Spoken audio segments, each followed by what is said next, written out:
Assalamualaikum warahmatullahi wabarakatuh.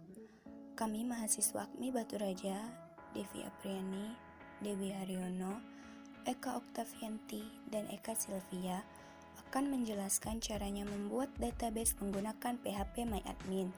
Sebelum itu, jangan lupa di like, komen, subscribe, dan tonton videonya sampai habis.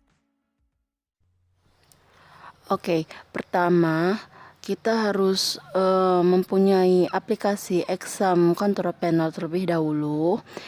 Di sini kalian bisa download di internet atau meminta master drivernya ke teman-teman. Nah, di sini saya akan buka aplikasi Exam Control Panelnya. Pada bagian Apache di MySQL kita klik Start. Sehingga nantinya tombol start itu akan berubah menjadi stop nantinya. Nah, setelah itu saya akan buka exam dashboard dengan menggunakan web browser. Bisa menggunakan Chrome ataupun Firefox. Di sini saya menggunakan Firefox.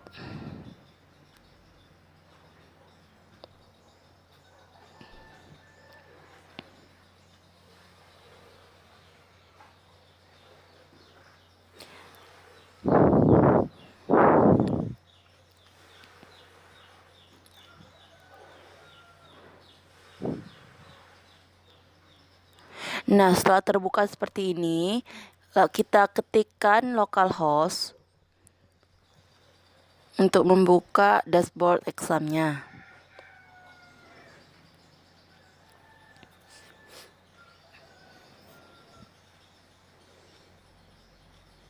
Nah, ini adalah tampilan awal dari exam.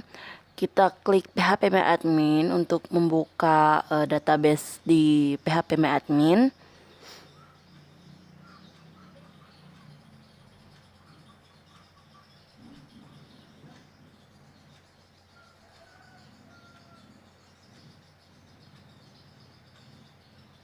Nah, ini adalah tampilan awal dari PHP MyAdmin. Kita klik New untuk membuat database baru. Di sini saya akan membuat database tentang apotik sumber waras. Jadi saya buat namanya database apotik sumber waras. Kita klik buat.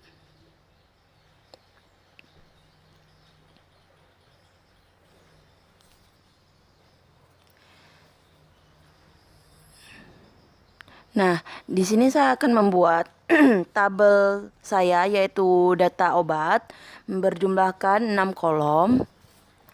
Lalu kita klik kirim. Nah, di sini untuk menambahkan nama-nama dari kolom di dalam tabel kita.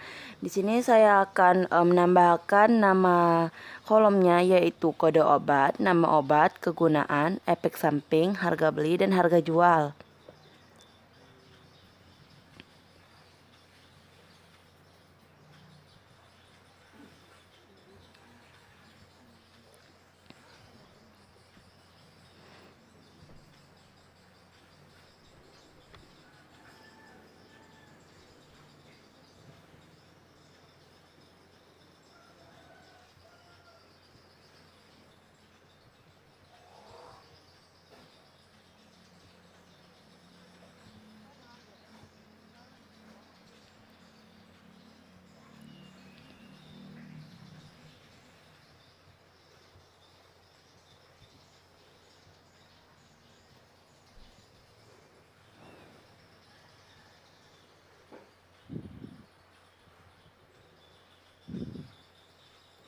Nah, pada bagian kode obat jangan lupa jadikan primary untuk mengunci kolom tersebut. Nah, setelah seperti ini kita klik simpan untuk menyimpan nama-nama kolom yang sudah kita masukkan ke dalam data tabel kita. Nah, ini di sini kita bisa lihat nama-nama kolom kita, yaitu nama obat, kode obat dan seterusnya seperti yang kita masukkan. Di sini saya akan menambahkan tabel lagi, yaitu data supplier berjumlahkan 5 kolom sama seperti sebelumnya. Kita masukkan juga nama-nama kolom yang ada di dalam data tabel tersebut. Yaitu di sini saya ingin memasukkan kode supplier, nama supplier, alamat, telepon, dan nama obat.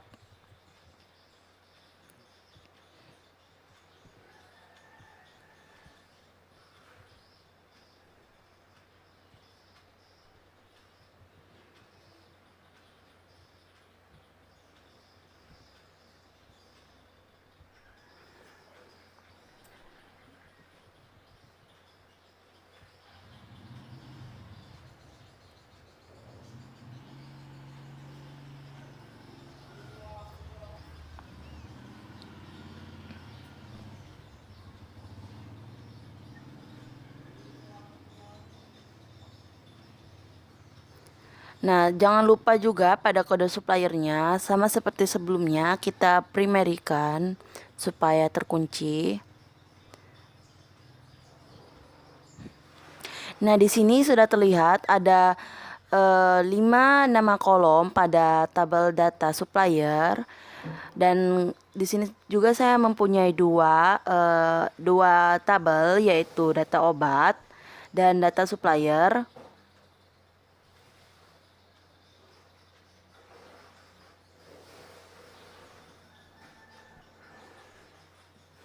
Nah, di sini saya ingin menambahkan data dengan menggunakan atau mengimplementasikan syntax coding trigger input, yaitu insert into database. Database itu insert into nama tabel kita, yaitu data obat, serta nama-nama kolom yang ada di dalam nama tabel yang telah kita tulis, yaitu kode obat, nama obat, kegunaan, efek samping, harga beli, dan harga jual.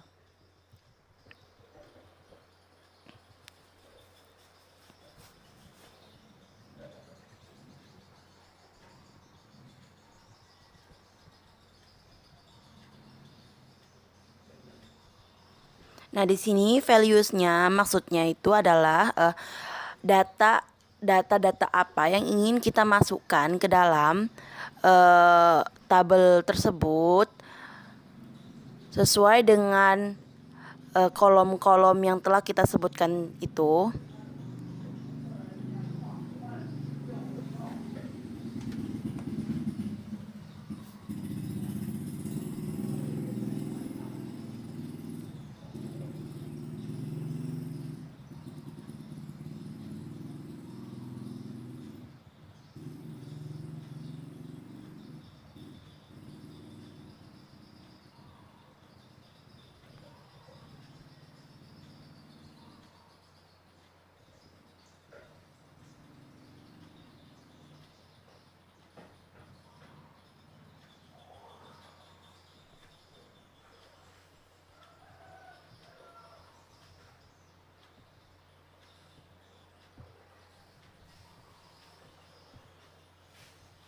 Nah, ini sudah saya masukkan semuanya. Setelah seperti ini, kita klik kirim.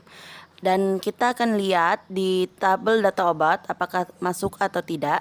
Nah, di sini ya teman-teman sudah masuk data-data yang telah kita inputkan tadi. Kita akan menginputkan data dengan cara yang sama, yaitu insert into nama tabel, yaitu masih dengan tabel data obat. Kita ubah value-nya saja.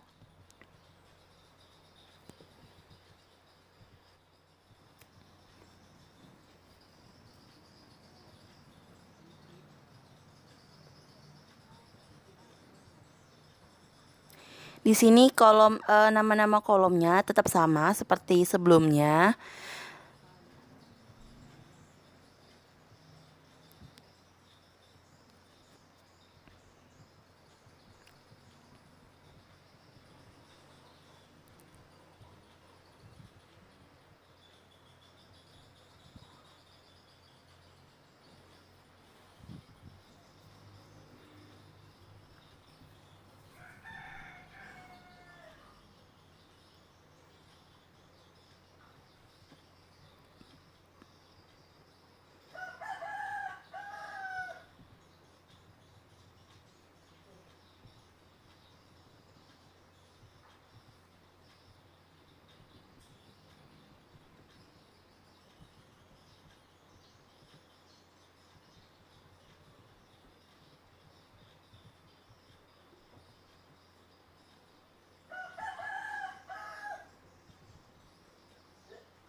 Nah, setelah seperti ini kita klik kirim untuk menginputkannya. Jangan lupa ya teman-teman, untuk memudahkan dan mempercepat pengisian data, kita copy saja. Nah, kita akan memasukkan data itu kembali dengan cara mempastekannya sama seperti data sebelumnya atau penginputan data sebelumnya. Di sini kita ubah hanya value-nya saja supaya untuk mempercepat pengisian pada database kita.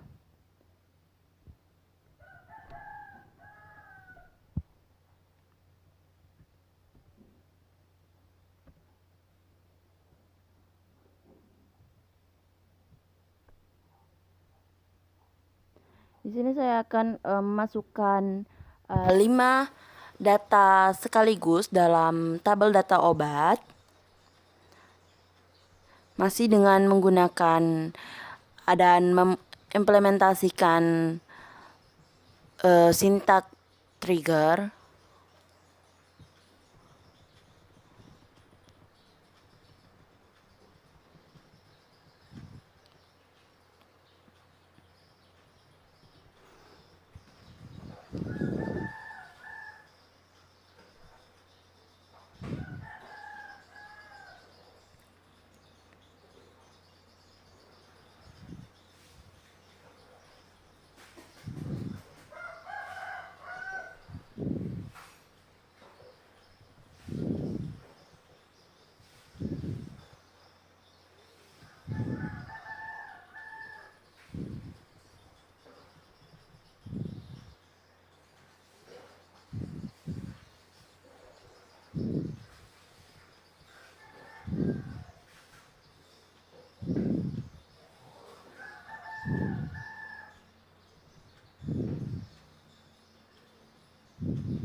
Nah, ini telah saya isi semua ya teman-teman, 5 data dari data obat.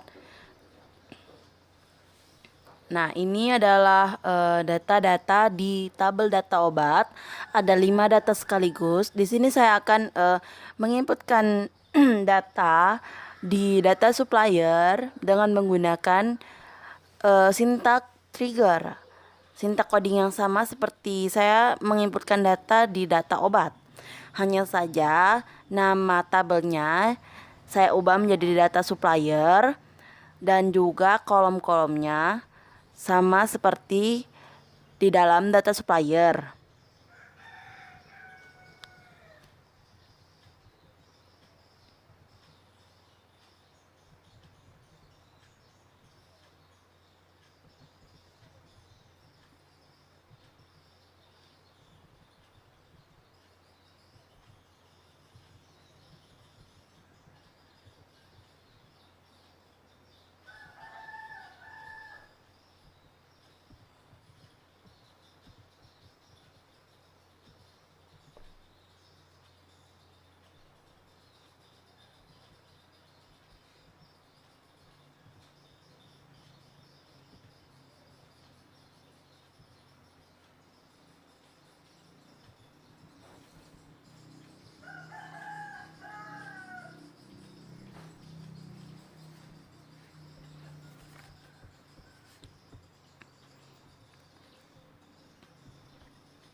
Nah, setelah seperti ini, saya akan kopikan untuk mempercepat pengisian data-data, lalu klik kirim. Kita akan lihat apakah masuk atau tidak data yang kita inputkan. Nah, ini teman-teman sudah masuk ya data-data yang sudah kita inputkan melalui rumus trigger tadi. Dan saya akan menambahkan data lagi. Kita pastikan saja dari sintak coding yang sebelumnya. Lalu kita ubah value-nya saja untuk mempercepat.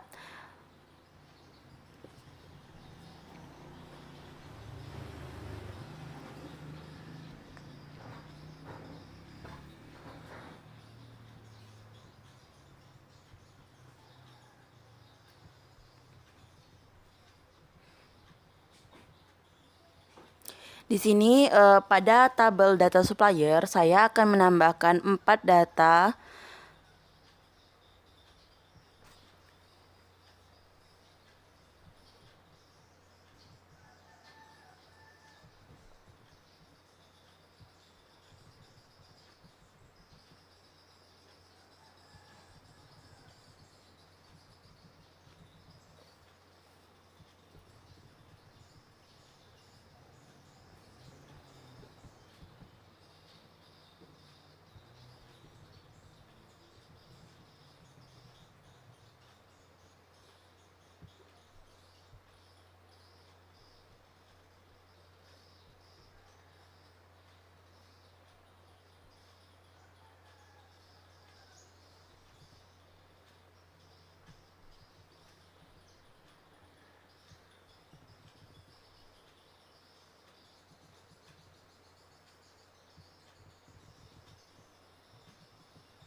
Nah, kita akan lihat pada data supplier apakah masuk atau tidak. Nah, ini teman-teman, ini adalah data-data saya di tabel data supplier. Kita akan lihat di tabel data obat. Nah, ini terdapat 5 ya, teman-teman. Nah, di sini saya akan mencoba menghapus pada data yang kelima dengan menggunakan rumus trigger delete. Kita ketikkan saja delete from nama tabel yang ingin kita hapus. Di sini saya ingin menghapus kode obat yang nomor 5 di tabel data obat.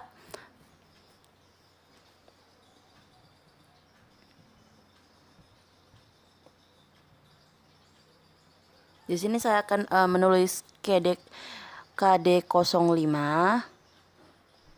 Kita akan lihat apakah terhapus atau tidak.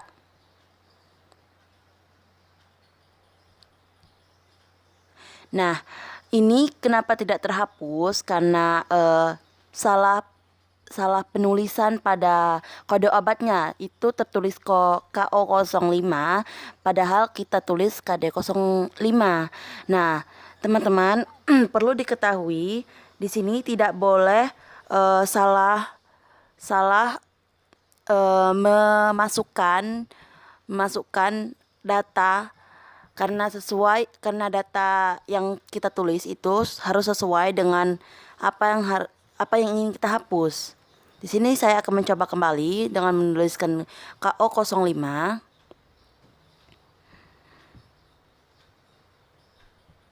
Kita akan lihat apakah terhapus atau tidak. Nah, di sini ya teman-teman, sudah terhapus kode obat yang 05 dengan nama obat Waisan. Di sini pada data obat hanya tinggal 4 data saja. Di sini saya terjadi kesalahan juga. Pada kode obatnya seharusnya KD02. Di sini saya tulis KO02. Jadi saya akan mengubahnya dengan cara rumus trigger update, yaitu update data obat. Set nama kolom yang ingin kita hapus atau kita ubah. Di sini saya ingin mengubah kolom kode obat yang sebelumnya KO02.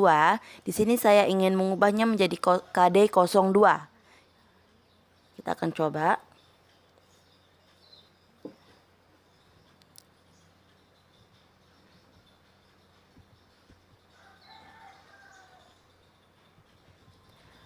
Where kriteria. Kriteria ini adalah kolom mana yang kita kunci tadi, yaitu kolom kode obat. Saya ingin merubahnya di kode obat yang nomor 2, jadi KO02.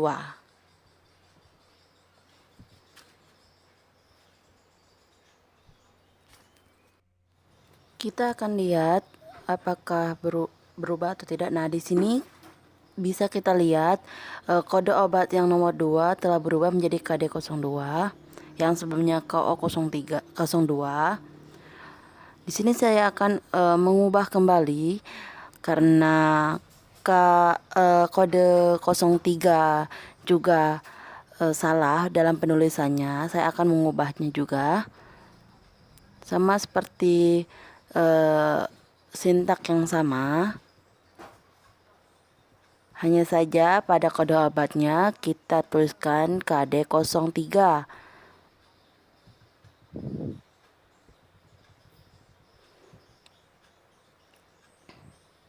Di sini saya akan sengaja tulis kode obatnya yaitu KD02.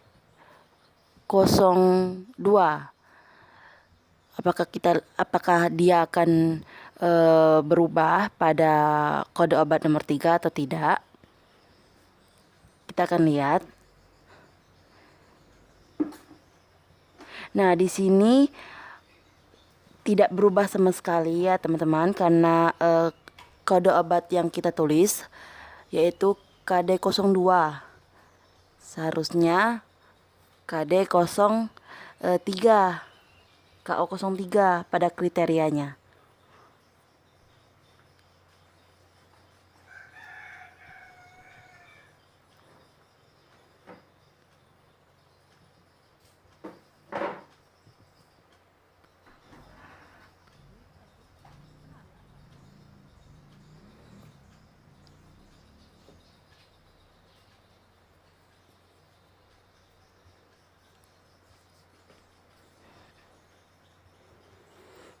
Kita akan ubah lagi pada kode obat nomor 3 dengan rumus sintak coding yang sebenarnya. Kita akan lihat apakah berubah atau tidak.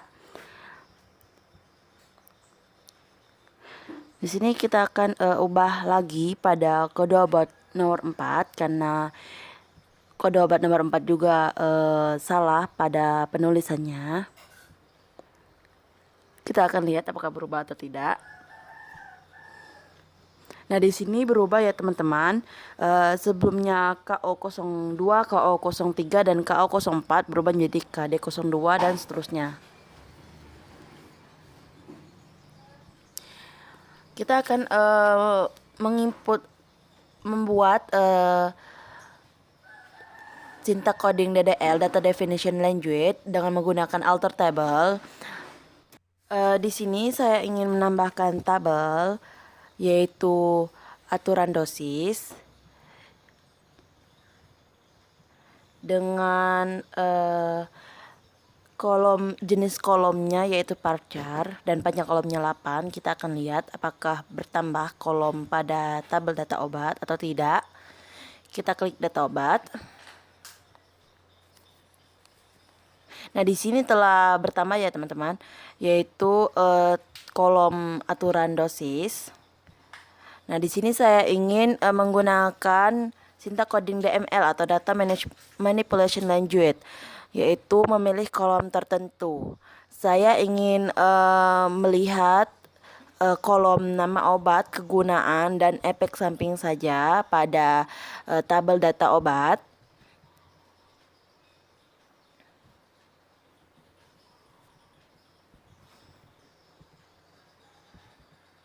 Kita akan lihat apakah munculnya hanya 3 kolom itu saja atau tidak.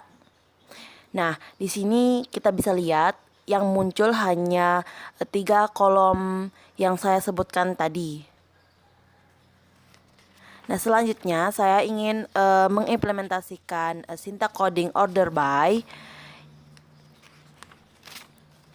Nah, order by ini bisa untuk mengurutkan data. Yang pertama saya ingin menggunakan sintak order by yang ASC. Biasanya digunakan untuk urutan data dari kecil ke besar. Di sini saya ingin mengurutkan data harga beli pada tabel data obat. Kita akan lihat apakah berurutan dari kecil ke besar atau tidak. Kita klik kirim. Nah, di sini kita bisa lihat di harga beli berurutan dari kecil ke besar ya teman-teman. Dari 3.000, 4.000, 5.000 sampai 6.000. Nah, selanjutnya kita akan menggunakan Sinta Coding Order by yang Desk. Nah, Desk ini untuk urutan data dari besar ke kecil. Sama seperti Sinta Coding yang sebelumnya, hanya saja untuk Desk ini kita ubah yang di ujungnya seharusnya ASC. Di sini kita hapus menjadi Desk. Kita ingin mengurutkan kolom harga beli pada tabel data obat. Nah, bisa kita lihat berurutan dari besar ke kecil ya teman-teman, dari 6.000, 5.000, 4.000 sampai 3.000. Nah, di sini saya ingin mengimplementasikan view table,